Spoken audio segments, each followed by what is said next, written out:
નમસ્કાર, હું છું આપના સાથે ઈશા દુબે. આપ જોઈ રહ્યા છો જનસાક્ષી ન્યૂઝ. નજર કરીએ આજના મુખ્ય સમાચારો પર. હાંસોટથી 10 કિલોમીટરના અંતરે આવેલ દંતરાઈ ગામ પાસેનું ભગવાન હનુમાનજી શનિદેવ મહારાજ અને નવગ્રહ મંદિરના ત્રિવેણી સંગમ એવા અલૌકિક ધામ એટલે કે હનુમાન ટેકરી મંદિર રામેશ્વર દાસજી મહારાજે ગ્રામજનોના સહયોગ દ્વારા ભવ્ય હનુમાનજી મંદિરની સ્થાપના કરી હતી અને ત્યારથી આ હનુમાન મંદિર હનુમાન ટેકરીના નામથી પ્રચલિત થયું હતું. હનુમાન ટેકરી મંદિરનું સહવિશેષ મહત્વ એ માટે વધી જાય છે કે ભાગ્યે જ જોવા મળતા શ્રી રામ ભક્ત હનુમાનજી બાળ સ્વરૂપે અંજલિ માતાના ગોદમાં બિરાજમાન છે. જે નર્મદા ખંડમાં એકમાત્ર અહીં જ અંજલિ માતાના ગોદમાં બિરાજમાન બાળ હનુમાનજીના દિવ્ય દર્શન થાય છે. અંજલિ માતાના મંદિર ઉપર જ ભગવાન હનુમાનજી દિવ્ય સ્વરૂપે બિરાજમાન છે. ભક્તો ભગવાન હનુમાનજીના દિવ્ય દર્શન કરી ધન્યતા અનુભવતા હોવાથી ભક્તોની આસ્થાનું કેન્દ્ર બન્યું છે. હનુમાન ટેકરી રામ આશ્રમના પ્રાંગણમાં ભવ્ય યજ્ઞશાળા આવેલી છે, જેની બાજુમાં વર્ષ 2012માં શનિદેવ મહારાજનું ભવ્ય મંદિરનું નિર્માણ કરવામાં આવ્યું છે, જેમાં શનિદેવ મહારાજ બિરાજમાન છે અને શનિદેવ મહારાજના દિવ્ય દર્શન થાય છે અને ભક્તો શનિદેવ મહારાજની પ્રદક્ષિણા કરી ધન્યતા અનુભવે છે. શનિદેવ મહારાજના મંદિરની બાજુમાં વર્ષ 2018માં નવગ્રહ મંદિરનું નિર્માણ કરવામાં આવ્યું હતું, જેમાં નવગ્રહ દેવોની પ્રતિમાની સ્થાપના કરવામાં આવી છે. ભક્તો નવગ્રહ દેવોના દર્શન કરી ધન્યતા અનુભવે છે. हाँ जी, मेरा नाम रामेश्वर दास त्यागी है. मैं बरसों पहले परिक्रमा में आया था.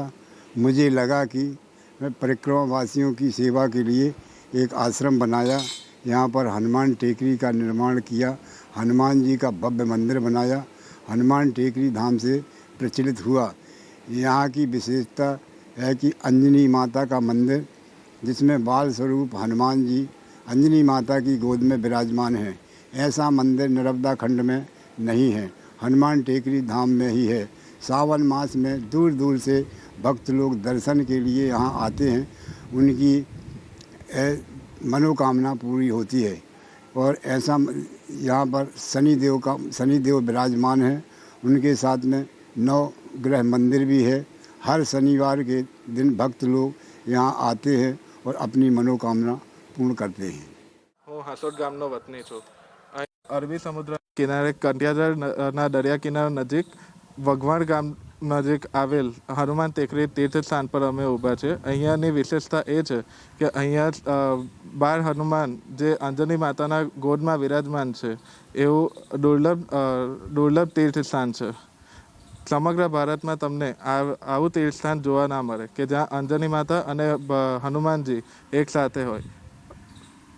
અહીંયા હનુમાન દાદાના મંદિર ઉપરાંત સપ્તગ્રહ મંદિર, નવગ્રહ મંદિર અને શનિદેવનું મંદિર પણ દર્શન માટે છે, જેથી કરીને તમારા સર્વે સમસ્યા અને દુઃખોનું સમાધાન એક જ જગ્યાએ થઈ શકે છે. અને શ્રાવણ માસ દરમિયાન તો ઘણા ભક્તોનું ઘોડાપૂર અહીંયા આવતું હોય છે, જેથી સમગ્ર લોકોએ જેમની પણ કોઈ પણ સમસ્યા હોય કે મનની શાંતિ માટે અહીંયા આવવું જોઈએ. પિન્ટુ મોદી, જનસાક્ષી ન્યૂઝ, અંકલેશ્વર.